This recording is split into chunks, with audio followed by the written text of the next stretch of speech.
when I think of Charles Bennett, I think crazy. I think the big smile. I think the mug into the camera. I think the lion on the cage. I think. Yeah, but see, that's the thing, though. That there's nothing crazy about it. No. It's just some people that are like, "Oh, you're crazy. This and this and this." And like, no, bro. I want to get into acting. So how do you do that? You sell yourself.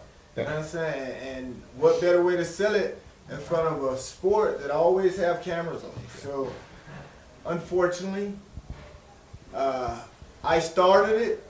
Conor McGregor made millions off it. yeah.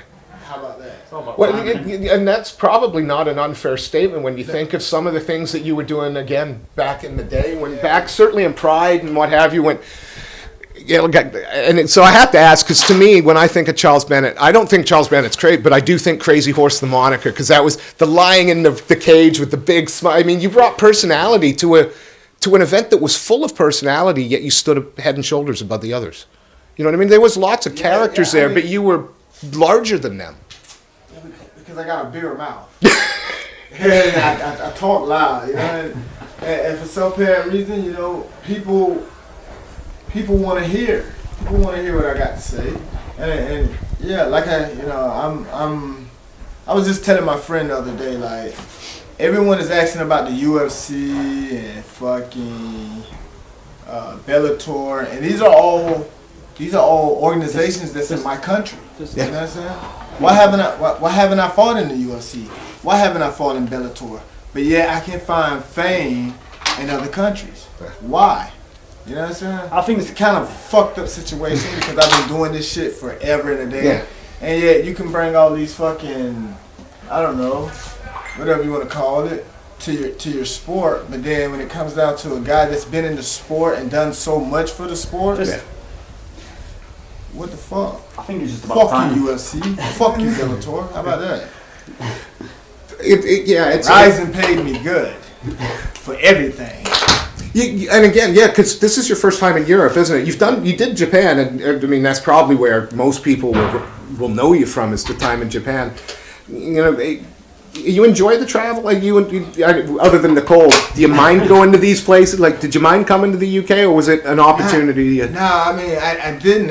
It's an opportunity, but once I got here, it was like, what the fuck? It's fucking cold.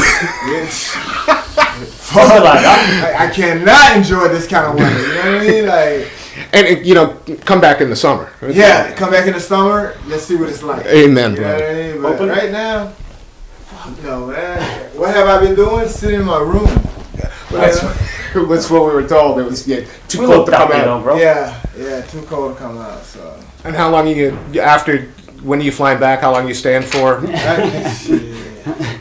I will be leaving tomorrow night. Really? So I'll be back in sunny Florida. On Monday. Yep. Good. Yeah. You sure? Want any more? Yeah. That shit touching now. Yeah. That shit probably sleeping real quick. I see a lot of these guys fight with their heads up, yo. Like, you gotta tuck that chin.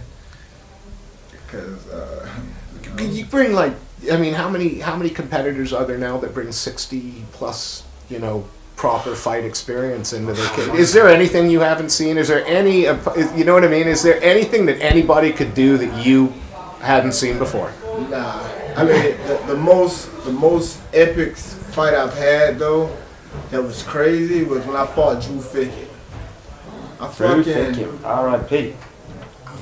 I did something to him, and when I got on top of him, he went to fucking doing this crazy shit, you know what I'm saying? So I'm thinking like, fuck yeah, I'm finna fuck this nigga up. But that wasn't the case. So after the fight, I was like, man, what the fuck you did that for? He was like, I did it so it would run up your adrenaline, you know what I'm saying? So, and like I said, it was just a form of breathing, like how he was breathing and shit. So I'm all excited, like, yeah, bitch, you're about to go out. Come back and this motherfucker choke me out. You know what I'm saying? But yeah, from little shit like that, it has taught me that, you know what I'm saying? Once you go into a fight, man, just be calm. Be calm, be relaxed. You know, be calm, be relaxed. And I have no problems with that because my confidence I mean, I got 60 fights and 30 of them are losses. So, Yeah. so with that being said, it's nothing like a Ronda Rousey show. You know what I mean? Like, Yeah. Ronda, you get knocked out once and now you want to kill yourself. I can imagine what you're thinking right now with the second. Yes. I want to kill everybody and myself. So yeah, I mean, my confidence is high. When it comes down to this fighting shit, I feel like I haven't really gave myself the chance at it because I shouldn't have 30 losses. As good as I think I am, I don't think no one can beat me if I'm trained up. You know? How long? I don't want to age you, and I'm not going to say numbers. I'm 37. But how much long did you figure you got? How many more years? How many more fights would you like? Well, I was just talking to this guy here, whatever his name is. I think it's Prince. Yeah. Prince Carl. Prince Carl. Prince Carl. Oh, that's the one. Damn, Carl Prince. That's why Prince Charles. Oh, thank you, sir. Yeah. He is MMA UK royalty, so it's all right. No. Hardly. Yeah, Is there but- such a thing? UK MMA royalty. I'm sure there is someone. I'm gonna be through fighting as soon as I fucking make my first acting gig. You know what I'm saying? Like I'm trying to get into acting, man. Like real shit. So as soon as I get my first gig, and you know, I've talked to Carl about it, as well as see, these guys don't understand. Right? Here's the part that they don't understand. I don't need a fucking manager to get me no fucking fights. So I'm letting you guys know that right now. I don't need a manager to get me no fights because Charles Bennett, fuck all the other names, Charles Bennett is a pretty big name in this MMA sport. Yeah, man. So I don't need a manager. What I need is an agent. Someone to get into acting. So fuck, you're gonna call me talking about a fight? Fuck you. You know what I'm saying? The numbers better be pretty good. You know. But if you call me about a movie, fuck yeah. we finna go ahead and retire from this fighting shit. Because to be honest with you, man, I'm really burnt out on it. You know what I'm saying? Like I'm not I do this shit because I need the money. Yeah. What sort of role are you looking for, Charles? Huh? What sort of role in the movies you're looking for? Comedy. Yeah, rom-com? Michael Blackman! Michael Blackman! I thought I seen him the other day. Remember? Like, oh shit, they got Michael Black. Blackman! He's like, the dude looked at me, he didn't know who the fuck I was talking about. Like, yeah, he couldn't have been. Yeah. But yeah, man, that's the thing. Like, I'm really burnt out on this fighting shit. I only do it because, like I said, I need the money. Like right now, my landlord, my rent was due on the 1st, so I called Carl. I was like, hey man, can I get a cash advance? This one, you bitch. He's like, no, I don't have any money for you, bitch. I don't. But after your fight, yeah, you can get all the money you work for. It's like, well, my landlord, you know, he's on me, you know what I'm saying? So I got rent that's due, that's $550, and then I got a fucking phone bill. I'm surprised my phone is still on. You know what I'm saying? No real shit. I'm surprised this bitch is still on because that bill is $500. So yeah, man, I'm only fighting right now because I have to. The Charles Bennett, 70 fights ago when you first started out, was you just a kid that wanted to fight, or was this always the long-term goal? When I first started fighting, it goes like this. When I first started fighting, I started fighting because I was selling dope and I was going to jail. So evidently I was not a good drug dealer. You know what I mean? Because I kept going to jail for selling dope. So I was like, man, fuck this shit.